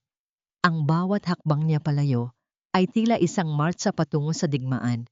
Hindi nila alam, ang dokumentong nakadikit sa kanyang balat ay mas matalas pa sa anumang kutsilyo na pwedeng gamitin laban sa kanila. Habang ang araw ay dahan-dahang lumulubog sa likod ng malawak na lupain ng hasyenda, ang mansyon ay napuno ng ingay ng paghahanda para sa engrandeng kasal.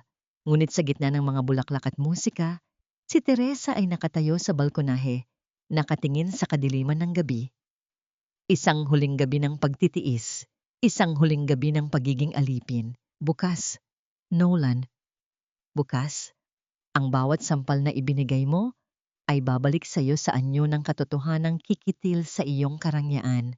Ang pabulong na panata ni Teresa sa hangin. Ngunit sa gitna ng kanyang pag-iisa, isang mahinang tunog ng pag-vibrate ng isang cellphone ang narinig niya mula sa bulsa ng Amerikana ni Nolan na iniwan nito sa silya.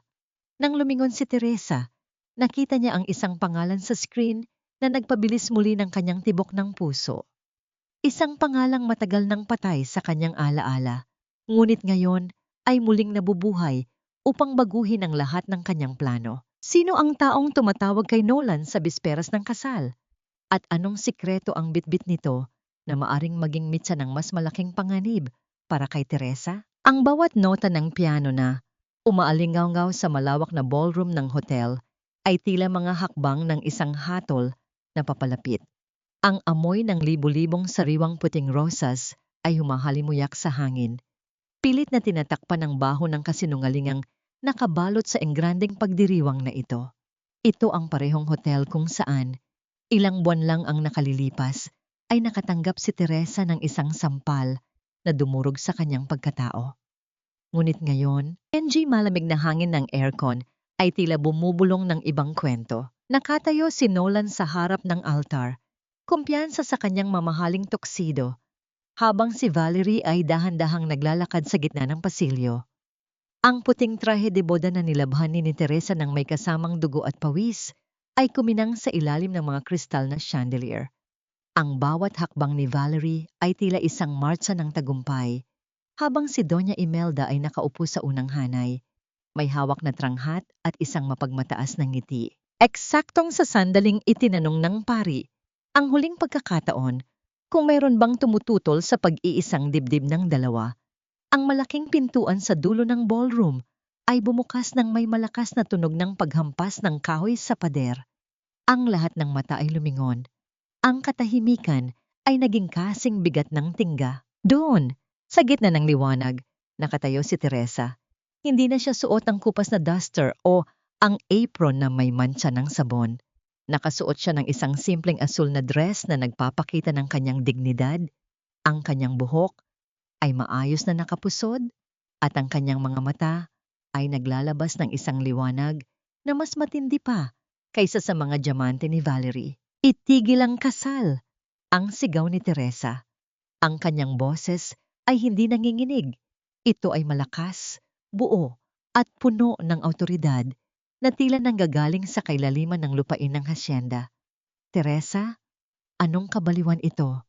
Ang asik ni Nolan habang mabilis na bumababa sa altar. Ang kanyang muka ay namumula sa galit at kahihiyan sa harap ng mga tanyag na bisita. Security! Ilabas ang baliw na babaeng ito. Magnanakaw yan. Ngunit, bago pa makalapit ang mga gwardya, pumasok si Leo kasama ang dalawang lalaking nakauniforme ng pulis. Hawak ni Leo ang kanyang kamera at isang makapal na folder, habang ang mga pulis ay dahan-dahang lumapit sa altar. Huwag ninyong hawakan ang asawa ko. Ang seryosong babala ni Leo, ang boses niya ay umalinggaw-ngaw sa buong silid. Naglakad si Teresa patungo sa altar. Ang bawat hakbang niya ay tila pagbawi sa bawat sentimong ninakaw sa kanya. Nang makarating siya sa harap ni Nolan at Valerie, dahan-dahan niyang inilabas ang madilaw na papel mula sa kanyang bag, ang orihinal na diwa ng Hacienda de Oro. Dahan-dahan niyang inilapag ang dokumento sa ibabaw ng banal na altar, sa gitna mismo ng mga singsing na gagamitin sana sa kasal. Ang tunog ng papel na lumalapat sa telang pelus ay tila mas malakas pa kaysa sa anumang sigaw. Ang lupang kinatatayuan ninyo, ang mansyong tinitirhan ninyo, at ang bawat ektarya ng Hacienda de Oro. Oro ay hindi sa inyo, Nolan. Ang malamig na sabi ni Teresa, habang ang kanyang mga mata ay nakatusok sa puso ng kanyang asawa. Ito ang orihinal na habilin ng aking ama, si Don Ricardo Soriano. Ako ang kaisa-isang tagapagmana. At ang lahat ng dokumentong ipinakita mo sa bangko ay pawang mga kasinungalingan. Nanlaki ang mga mata ni Doña Imelda, ang tranghat sa kanyang kamay ay nalaglag sa sahig at nagkalat ang mga butil nito na lumikha ng mga mahihinang tunog ng pagtalbog sa tiles. Si Valerie naman ay napakapit sa braso ni Nolan. Ang kanyang muka ay naging kasing puti ng kanyang damit sa takot. Kasalanan din ang pumatay ng katotohanan, Nolan. Dagdag ni Leo habang inilalabas ang isa pang warrant. Hawak namin ang ebidensya ng inyong panloloko sa pananalapi at ang paglabag sa Republic Act 9262 dahil sa paulit-ulit na emosyonal at psikolohikal na bauhan sa iyong asawa. At higit sa lahat, ang muling pagbubukas ng kaso ng pagkamatay ni Don Ricardo. Hindi totoo yan. Peke ang papel na yan. Magnanakaw ang babaeng yan. Itinanim niya lang ang ebidensya. Ang galing-galing na sigaw ni Nolan. Ang kanyang boses ay pumiyok sa takot. Sinubukan niyang hablutin ang papel sa altar, ngunit mabilis na nahawakan ng mga pulis ang kanyang mga kamay. Ang tunog na ng pag-click ng malamig na posas sa mga pulso ni Nolan ay naging huling musika ng kanyang kasal. Ang bawat bisita ay nagsimulang magbulungan. Ang mga flash ng kamera ay tila mga kidlat na humuhuli sa pagbagsak ng hari ng hasyenda. Tumingin si Teresa kay Nolan, hindi nang may hanti, kundi nang may malalim na habag para sa isang taong ipinagpalit ang kaluluwa para sa lupang hindi naman sa kanya. Pagkatapos ay dahan-dahan siyang bumaling kay Valerie, na ngayon ay pilit na tinatanggal ang kanyang engagement ring upang hindi madamay. Mansado na ang puting damit mo, Valerie, ang pabulong na sabi ni Teresa. At kahit anong kuskus ko noon, hindi na yan kailanman magiging malinis. Habang hinihila si Nolan palabas ng ballroom, ang kanyang mga gown ng pagtutol ay uent-unting naglaho sa pasilyo. Naiwan si Teresa sa gitna ng altar. Nakatayo ng matuwid habang ang liwanag ng araw mula sa malalaking bintana ay tumatama sa kanyang mukha. Naramdaman niya ang isang mahinang sipa sa kanyang sinapupunan, isang paalala na sa wakas, ang kanyang anak ay isisilang sa isang mundong may katarungan. Ngunit sa gitna ng tagumpay na ito, napansin ni Teresa ang kanyang biyenan na si Imelda na nakatitig sa kanya mula sa malayo. Ang matanda ay hindi umiiyak, kundi may isang kakaibang ngiti sa mga labi nito. Isang ngiting tila nagsasabing hindi pa tapos ang lahat. Akala mo ba ay nanalo ka na, Maria Teresa? Ang pabulong na tanong ni Imelda na tila narinig lamang ng hangin. Ang hasyenda ay nagbibigay, pero ang hasyenda rin ang kumukuha ng lahat. Ang bawat pader na itinayo sa kasinungalingan ay tiyak na babagsak sa harap ng katotohanan, at ang bawat luhang pumatak sa gitna ng kawalan ay magiging baha na lulunod sa mga mapangapi. Ang katahimikan sa loob ng hotel ballroom pagkatapos mailabas si Nolan ay tila isang nakakabingging huni ng mga insekto sa gabi. Ang mga marangyang palamuti, ang mga kristal na baso, at ang dambuhalang cake na hindi kailanman mapuputol ay tila mga saksi sa isang kahariang naglaho sa loob lamang ng isang saglit. Ang mga bisitang kanina lamang ay nagpupuri sa kapangyarihan ng mga De La Vega ay isa-isa nang nagsisialisan. Ang gika nilang mga bulungan ay tila mga linta na sumisipsip sa natitirang dangal ng pamilya. Nakatayo si Valerie sa gitna ng altar. Hinihingal at nanginginig ang mga kamay. Dahan-dahan niyang hinubad ang kanyang belo. Ang puting tela ay nalaglag sa sahig na tila isang lantang bulaklak. Nang makita niya ang mga pulis na pabalik upang kunin ang kanyang pahayag, ang kanyang mukha ay biglang nagbago. Mula sa pagiging biktima ay naging isang mapanganib na hayop na naghahanap ng malulusutan. Wala akong alam. Niloko rin ako ni Nolan. Ang sigaw ni Valerie, ang kanyang boses ay pumiyok sa tindi ng kaba. Hindi ko alam na peke ang mga papeles niya. Ako ang biktima rito. Teresa, sabihin mo sa kanila, wala akong kinalaman sa pagnanakaw ninyo sa hasyenda. Ay isang mapait ng ngiti ang sumilay sa mga labi ni Teresa habang pinapanood ang babaeng dating nagmamaliit sa kanya. Ang pag-ibig na nakabase sa pera, Valerie, ay mabilis maglaho kapag ang bulsa ay butas na. Huwag mong ituro ang iba. Ang mantsa sa damit mo ay hindi lang galing sa alak, kundi galing sa sarili mong kasakima. Sa gilid ng ballroom, si Doña Imelda ay tila isang rebulto na dahan-dahang nagigiba. Ang kanyang na dati ay laging may hawak na tranghat, ngayon ay nakakapit na lamang sa sandalan ng silya upang hindi siya tuluyang matumba. Lumapit ang isang sheriff sa kanya, may hawak na legal na dokumento na may pulang selyo. Doña Imelda, mayroon kaming kautusan mula sa korte na i-freeze ang lahat ng inyong bank accounts at isailalim sa kustodya ang Hacienda de Oro habang nagpapatuloy ang investigasyon sa forgery at fraud. Ang formal na pahayag ng sheriff, ang matandang babae ay napatingin kay Teresa. Ang puot sa kanyang mga mata ay unti-unting napalitan ng isang malalim at madilim na kawalan ng pag-asa. Teresa, anak, pag-usapan natin ito. Pamilya tayo. Saan ako pupunta? Saan kami titira? Pamilya? Ang tanong ni Teresa, ang kanyang boses ay tila isang malamig na hampas ng hangin. Ang pamilya ay hindi nagnanakaw ng kinabukasan dahil sarili nilang manugang. Ang pamilya ay hindi nagpapakulong ng isang inang nagdadalang tao. Mama, mararamdaman ninyo kung paano ang walang matuluyan, kung paano ang maging walang halaga sa paningin ng mundo. Dinala si Doña Imelda palabas. Ang kanyang marangyang terno ay tila naging isang mabigat na pasanin sa kanyang bawat hakbang. Naiwan si Teresa at si Leo sa loob ng ballroom. Dahan-dahang lumapit si Leo at ipinatong ang kanyang kamay sa balikat ni Teresa. Isang tahimik na suporta sa gitna ng tagumpay na may kasamang pait. Tapos na ang unang bahagi, Teresa. Ang mahinang sabi ni Leo, nakuha na natin ang hustisya para sa tatay mo. Pero ang susunod na laban ay ang pagbawi sa hacienda. Hindi magiging madali ang pag-aayos ng mga legal na gusot na iniwan ni Nolan. Tumango si Teresa. Ang kanyang paningin ay nakatuon sa isang maliit na bagay na kumikinang sa sahig. Pinulot niya ito, ang engagement ring na itinapon ni Valerie bago ito umalis. Ang diamante ay tila nanunuya, isang simbolo ng lahat ng huwad na pangako sa loob ng 10 taon. Hindi ko kailangan ng ginto upang maging reyna ng sarili kong buhay, Leo. Ang sabi ni Teresa bago niya bitiwan ang singsing sa loob ng isang basong puno na natunaw na yelo. Ang tunog ng pagbagsak ng hiya sa tubig ay tila huling tuldok sa kwento ng mga De La Vega.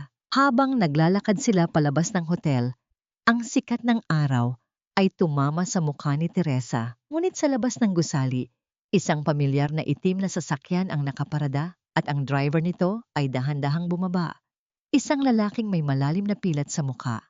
Ang parehong lalaking nakita ni Teresa na nagmamasid sa kanya mula sa labas ng kubo ni Lola Remedios. Tumayo ang lalaki sa harap ni Teresa at yumukod ng bahagya. Senyorita Teresa, tapos na ang panahon ng pagtatago. Hinihintay na kayo ng hacienda, ngunit mag-ingat kayo dahil ang mga De La Vega ay may mga galamay na hindi ninyo nakikita at ang galit ni Nolan ay hindi natatapos sa loob ng rehas. Naramdaman ni Teresa ang isang matalim na kaba. Ang tagumpay ba niya ay simula lamang ng isang mas malaking panganib? Ang munting buhay sa kanyang sinapupunan ay muling gumalaw. Tila ba nagbibigay ng babala sa kanyang ina? Sino ang lalaking ito? At ano ang tunay na papel niya sa Hacienda de Oro? Na tila ba mas marami pa siyang alam kaysa kay Leo? Ang lupa ay hindi kailanman nagsisinungaling. Tinatanggap nito ang bawat patak ng luha at dugo. At sa huli, ibinabalik nito ang katotohanan sa mga taong marunong maghintay at magtiis. Nakatayo si Teresa sa gitna ng malawak na beranda ng mansyon sa Hacienda de Oro. Ang amoy ng basang lupa pagkatapos ng ulan ay humahalimuyak sa hangin. Isang pamilyar na samyo na tila yumayakap sa kanyang pagkatao. Wala na ang masangsang na amoy ng matapang na sabon at chemical na dati ay nanunuot sa kanyang mga daliri. Sa unang pagkakataon sa loob ng 10 taon, naramdaman ni Teresa ang tunay na kalayaan, isang kalayaang hindi binili ng pera, kundi binayaran ng kanyang sariling pagtitiis. Dahan-dahan niyang itinampisaw ang kanyang mga paa sa damuhan. Hinayaan ang malamig na hamog na dumapos sa kanyang balat. Ang bawat hakbang niya sa lupaing ito ay tila isang pakikipag-usap sa kanyang yumaong ama. Tay, narito na po ako. Nabawi ko na ang sa atin. Ang pabulong niyang panata habang ang kanyang mga mata ay nangingililid ang luha. Ngunit sa kabila ng tagumpay, may isang mabigat na damdamin ang nananatili sa kanyang dibdib.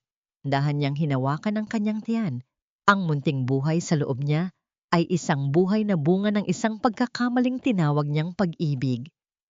Paano niya palalakihin ang batang ito sa gitna ng isang lupain na puno ng masasamang alaala? Ang bata ay may dugo ng isang De La Vega, ang pamilyang nagnakaw ng lahat sa kanila. Teresa, malalim na naman ang iniisip mo. Ang tinig ni Leo ay tila isang mainit na kumot sa gitna ng malamig na gabi. Naglalakad ang lalaki patungo sa kanya. Bit-bit ang 2 tasa ng mainit na tsokolate. Ang usok mula sa tasa ay sumasabay sa dahan-dahang paggalaw ng hangin. Ipinatong ni Leo ang isa sa maliit na lamesang gawa sa mahogany. Ang lamesang dati ay pinupunasan lamang ni Teresa nang may takot. Ngunit ngayon ay pag-aari na niya. Iniisip ko lang kung kaya ko ba talaga itong lahat, Leo. Ang pag-amin ni Teresa habang tinatanggap ang tasa. Ang init ng porselana sa kanyang mga daliri ay nagbibigay ng kakaibang ginhawa. Ang hasyenda ay napakalawak at ang batang ito, paano ko siya ituturing na biyaya kung ang mukha ng kanyang ama ang palagi kong maaalala? Umupo si Leo sa kanyang tabi. Ang distansya sa pagitan nila ay puno ng isang uri ng paggalang at namumuong pagtangi. Ang bata ay walang kasalanan, Teresa. Siya ay Soriano, tulad mo. Ang dugo niya ay kasing linis ng lupang ito bago ito dinungisan ng mga De La Vega. At huwag kang mag-alala, hindi ka nag-iisa. Narito ako, narito ang mga tao sa hasyenda na handang magsilbi sa tunay nilang reyna. Isang sandali ng katahimikan ang namagitan sa kanila. Isang kilig na hindi kailangan ng salita, kundi mararamdaman sa paraan ng pagtingin ni Leo sa kanya. Isang tingin na puno ng paghanga at pag-asa. Kinabukasan, sinimulan ni Teresa ang kanyang unang araw bilang tagapamahala. Tinipon niya ang lahat ng mga manggagawa sa hasyenda. Ang mga taong dati ay tinitignan siya ng may awa o pangungutya. Sa harap nila, tumayo si Teresa ng may dignidad. Ipinangako niya ang mas mataas na sahod, mas maayos na tirahan, at ang pagbabalik ng dangal sa bawat pamilyang nagbubungkal ng lupa. Hindi na kayo mga alipin. Ang dekalidad niyang pahayag na nagdulot ng malakas na bulungan ng kagalakan sa karamihan. Tayo ang magkakasamang bubuo muli sa Hacienda de Oro. Nang hapong yon, habang inaayos ni Teresa ang mga lumang gamit sa master bedroom, ang silid na dati ay ipinagbabawal sa kanya. Nakakita siya ng isang maliit na sobrang isiningit sa ilalim ng pintuan. Wala itong pangalan ng nagpadala. Tila inilagay lamang doon sa gitna ng katahimikan ng mansyon. Nang buksan niya ito, ang kanyang puso ay tila tumalon sa kaba. Sa loob ay may isang pirapirasong papel na may sulat kamay na pamilyar sa kanya. Ang mga letra ay matutulis at tila isinulat ng may halong galit. Hindi pa tapos ang lahat, Teresa. Ang rehas ay bakal lamang at ang bakal ay kinakalawang. Ang korona mo ay hiram lamang at darating ang araw na ako mismo ang kukuha niyan sa iyong ulo. And nanggingginig ang mga kamay ni Teresa habang binabasa ang lihim na banta mula sa kulungan. Alam si Nolan iyon. Kahit nasa loob na ito ng rehas, ang galamay ng kanyang kasamaan ay tila umaabot pa rin hanggang sa loob ng mansyon. Sino ang naghatid ng liham na ito? Mayroon pa bang espiya si Nolan sa loob ng hasyenda? Habang ang gabi ay muling lumalalim, ang tunog ng hangin sa labas ay tila naging isang bulong ng babala. Napatingin si Teresa sa malawak na lupain at doon, sa madilim na bahagi ng mga puno ng niyog, nakita niya ang isang pamilyar na bulto ng tao na nakatayo, ang lalaking may pilat na nagmamasid sa kanya. Sino ang tunay na kaanib at sino ang kaaway na nagtatago sa likod ng isang ngiti? Ang bawat huling hibla ng nakaraan ay kailangang putulin ng may katapangan dahil ang tunay na kalayaan ay hindi matatagpuan sa pagtakbo mula sa takot, kundi sa pagharap dito ng may dangal. Ang amoy ay ng bakal, lumang semento, at ang nakakasulasok na kahalumigmigan ay sumalubong kay Teresa sa loob ng pasilyo ng pambansang bilangguan.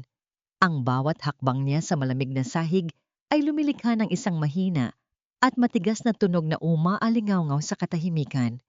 Hindi niya akalain na babalik siya sa lugar na ito, ngunit alam niyang hindi siya magiging ganap na malaya hanggat hindi niya natatapos ang huling kabanata sa pagitan nila ni Nolan. Nakaluhod ang kanyang puso sa kaba, ngunit ang kanyang mukha ay nananatiling matatag na parang marmol. Bit-bit niya sa loob ng kanyang bag ang mga dokumentong magbibigay sa kanya ng huling piraso ng kanyang pagkatao, ang petition para sa annulment at ang pagpapalit ng apelyido ng kanyang anak.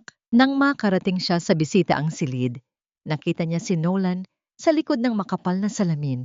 Wala na ang makisig at mabangong lalaki na dati ay tinitingala ng lahat. Ang kanyang suot na kulay kahel na uniforme ay tila isang malaking insulto sa kanyang dating karangyaan. Ang kanyang buhok ay gulo-gulo at ang kanyang mga mata ay puno ng pait at desperasyon. Dumating ka rin, Teresa, ang pause na tinig ni Nolan sa intercom. Alam ko namang hindi mo ako kayang tiisin. Sabihin mo sa akin, magkano ang kailangan mo para bawiin ang kaso? Ang hasyenda. Ibibigay ko sa iyo ang kalahati. Huwag mo lang akong hayaang mabulok dito. Tinitigan siya ni Teresa ng matagal. Ang kanyang paningin ay puno ng habag na hinaluan ng puot. Hanggang ngayon, Nolan, ang tingin mo sa lahat ng bagay ay transaksyon. Hindi mo pa rin ba naiintindihan? Wala kang pag-aaring hasyenda. Ang bawat ektarya ng lupang iyon ay kinuha ninyo ng may kasamaan at ang katarungan ay hindi kailanman nabibili. Isang nakakanggilong tawa ang kumawala sa bibig ni Nolan. Huwag kang magmalinis. Ang batang yan, sa sinapupunan mo, dugo ko ang dumadaloy dyan. Kahit anong gawin mo, ikaw ang asawa ng isang De La Vega. Utang mo sa akin ang apelyidong dala mo. Dahan-dahan at maingat na, inilabas ni Teresa ang mga papeles at idinikit ito sa salamin upang makita ni Nolan. Ito ang dahilan kung bakit ako narito, Nolan. Pirmahan mo man ito o hindi, itutuloy ko ang pagbawi sa aking pangalan. Ang batang ito ay isisilang na isang Soriano. Wala siyang kinalaman sa iyo at wala siyang mamanahing anuman mula sa isang taong ang tanging kayamanan ay ang kanyang sariling kasakiman. Hindi mo magagawa yan. Akin ang batang yan. Ang sigaw ni Nolan. Ang kanyang mga kamay ay marahas na humampas sa salamin na lumikha ng isang mabigat at tuyong tunog na nagpatigil sa paghinga ng mga tao sa paligid. Ang kanyang mga mata ay nanlilisik sa galit. Pilit na inaabot ang asawang dati ay itinuring niyang alipin lamang. Hindi kumurap si Teresa. Ang kanyang kamay ay protektadong nakapatong sa kanyang tiyan. Naramdaman niya ang isang mahinang sipa. Isang sipa na tila pagsang-ayon sa kanyang desisyon. Tapos na ang pananakot mo, Nolan. Ang bawat sampal, ang bawat pagmaliit, at ang bawat luhang pinaluha mo sa akin ay naging semento na bumubuo sa pader na naghihiwalay sa atin ngayon. Manatili ka sa dilim ng iyong mga ginawa. Tumayo si Teresa at tumalikod ng walang pag-aalinlangan. Ang bawat hakbang niya palayo ay tila pagtatapon ng isang mabigat na pasanin. Sa gitna ng mahahabang pasilyo, narinig niya ang mga huling gaw ng pagmumura at pagsusumamo ni Nolan. Ang kanyang tinig ay unti-unting naglalaho hanggang sa maging isang malabong bulong na lamang ng nakaraan. Nang makalabas siya sa gate ng bilangguan, sinalubong siya ng mainit na sikat ng araw at ng malamig na simoy ng hangin. Doon, sa tapat ng kanyang sasakyan, nakatayo si Leo kasama ang lalaking may pilat. Ang lalaking kanina pa pala nagbabantay sa kanyang kaligtasan. Tapos na, Teresa? Ang tanong ni Leo. Ang kanyang mga mata ay puno ng paghanga at pag-aalaga. Tapos na, Leo. Malaya na kami. Ang sagot ni Teresa nang may matamis at payapang ngiti. Ang lalaking may pilat ay dahan-dahang lumapit at iniabot sa kanya ang isang lumang susi na may nakaukit na letrang S. Ito ang orihinal na susi ng lumang bahay ng iyong ama, senyorita. Oras na para buksan ang mga pintong matagal nang isinara ng kasinungalingan. Nang wawakan ni Teresa ang susi, naramdaman niya ang isang kakaibang init. Ang kanyang pagkatao ay ganap na nang muling nabuo. Ang dati ay laundry woman na itinuring na basura ay ngayon ay isang reynang may hawak ng sariling tadhana. Sa kanilang paglalakbay pabalik sa hasyenda, ang tanawin ng mga luntiang bukirin ay tila isang malawak na yakap. Alam ni Teresa na marami pa siyang kailangang ayusin, ngunit sa unang pagkakataon, hindi na siya natatakot sa bukas. Ang bawat sugat sa kanyang mga kamay ay naghilom na, naiwan ang mga peklat na magpapaalala sa kanya na ang pag-ibig ay hindi dapat masakit at ang dangal ay higit pa sa anumang gintong singsing sa mundo. Isang huling tingin ang ibinigay niya sa kanyang reflection sa bintana ng sasakyan. Doon, nakita niya ang isang babaeng hindi na kailanman muling yuyuko.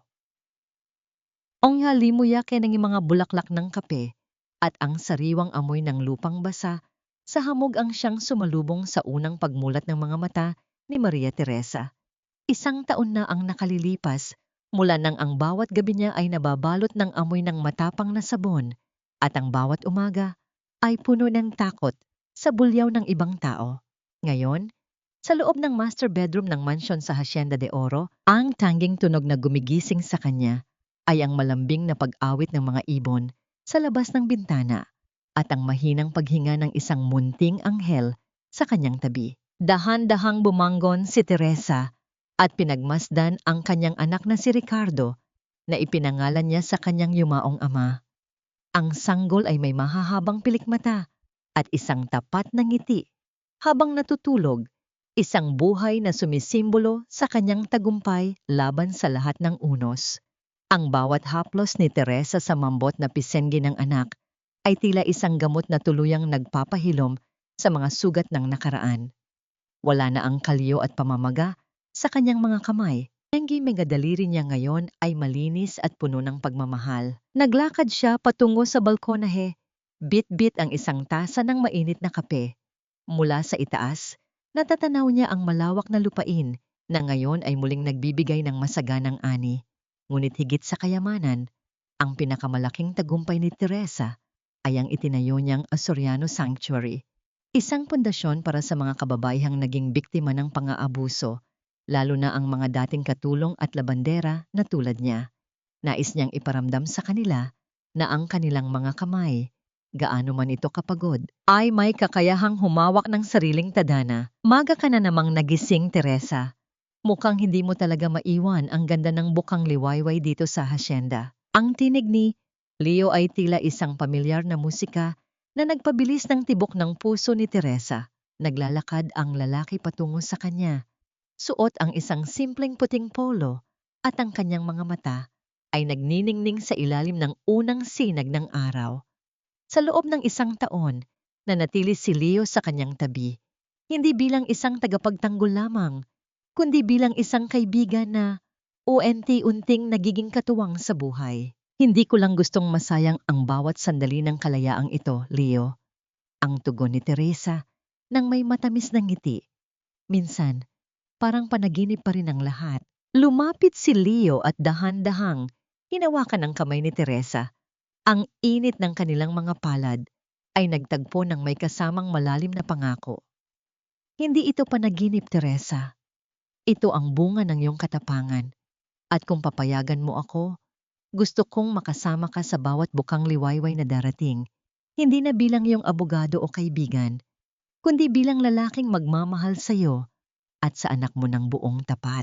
Walang ingay na lumabas sa bibig ni Teresa, ngunit ang kanyang mga mata na puno ng luha ng kagalakan ay sapat na upang sumagot.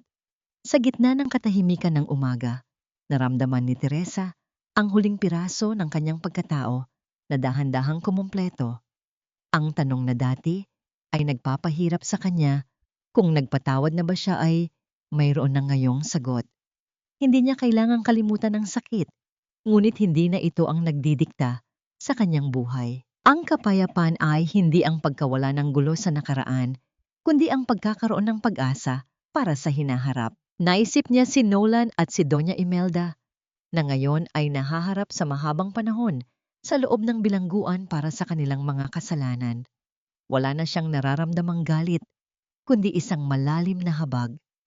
Napatunayan niya na ang tunay na kaparusahan para sa mga sakim ay ang makitang masaya at matagumpay ang taong binalak nilang sirain.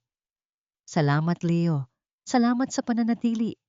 Ang bulong ni Teresa habang idinisandal ang kanyang ulo sa balikat ng lalaki. Ang Hacienda de Oro ay muling naging ginto. Hindi dahil sa yamang nakabaon sa lupa, kundi dahil sa pag-ibig at dangal na muling sumibol sa puso ng isang babaeng tinawag na mahina, ngunit naging pinakamalakas sa lahat. Ang bawat luhang pumatak noon ay naging hamog na nagbigay ng buhay sa isang bagong simula. Habang ang araw ay tuluyang tumataas sa langit, ang bawat sulok ng hacienda ay naliwanagan.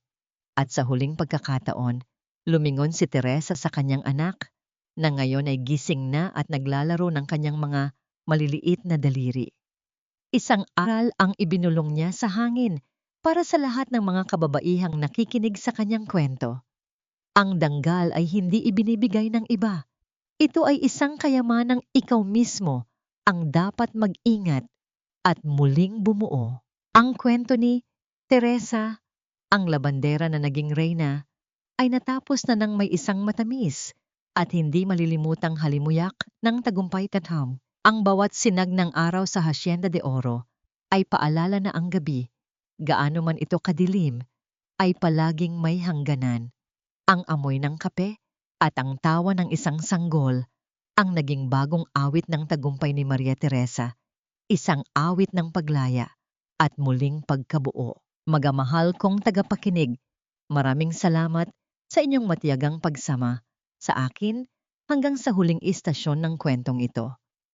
Habang binubuo ko ang bawat kabanata, hindi ko mapigilang makaramdam ng matinding kirot sa aking puso, lalo na sa bahaging pilit na pinapalabhan ni Valerie kay Teresa ang sarili nitong trahe de boda. Ang bawat patak ng luha ni Teresa sa batya ay tila naging sarili kong luha. Ang kwentong ito ay hindi lamang basta imahinasyon. Ito ay hanggo sa mga lihim na pakikibaka ng maraming kababaihan sa ating lipunan na patuloy na nagtitiis sa likod ng mga saradong pinto. Ito ay bunga ng malalim na pagmamasid at pagnanais na bigyang boses ang mga taong itinuturing na walang boses. Tandaan natin na ang dumi sa ating mga damit ay madaling linisin ng sabon, ngunit ang mantsa ng pagtataksil sa ating dangal ay nangangailangan ng higit na lakas upang mabura. Tulad ng selyo sa lumang dokumento ng hacienda, ang inyong tunay na halaga ay hindi kailanman mabubura ng kahit na anong paninira. Ito ay nakaukit sa inyong dugo at pagkatao. Sa inyong palagay, tama ba ang naging matapang na desisyon ni Teresa na harapin si Nolan sa huling pagkakataon sa bilangguan bago siya tuluyang lumayo? O mas mabuti bang hindi na siya lumingon pa sa kanyang nakaraan? Gusto ko ring maging malapit sa inyo. Nasaan po kayo habang nakikinig sa audio na ito? Marahil ay nagtutupi kayo ng mga labada, nagluluto ng hapunan para sa pamilya, o baka naman nagpapahinga pagkatapos ng isang nakakapagod na araw. Ibahagi ninyo ang inyong nararamdaman o ang sarili ninyong kwento sa comment section sa ibaba. Dahil dito sa ating tahanan, palaging may nakikinig at handang umunawa. Kung ang kwentong ito ay nagbigay sa inyo ng lakas, huwag po ninyong kalimutang i-like at i-share ito sa inyong mga mahal sa buhay. Naway manatili kayong matatag, puno ng pag-asa, at laging may dangal sa bawat hakbang ng inyong buhay. Hanggang sa muling pagkukwento, naway pagpalain kayo ng may kapal. Pamagat ng kwento, ang reyna ng Hacienda de Oro. Paunawa, ang lahat ng mga tauhan at sitwasyon sa kwentong ito ay katang-isip lamang na nilikha para sa layuning libangin at magbigay ng positibong mensahe.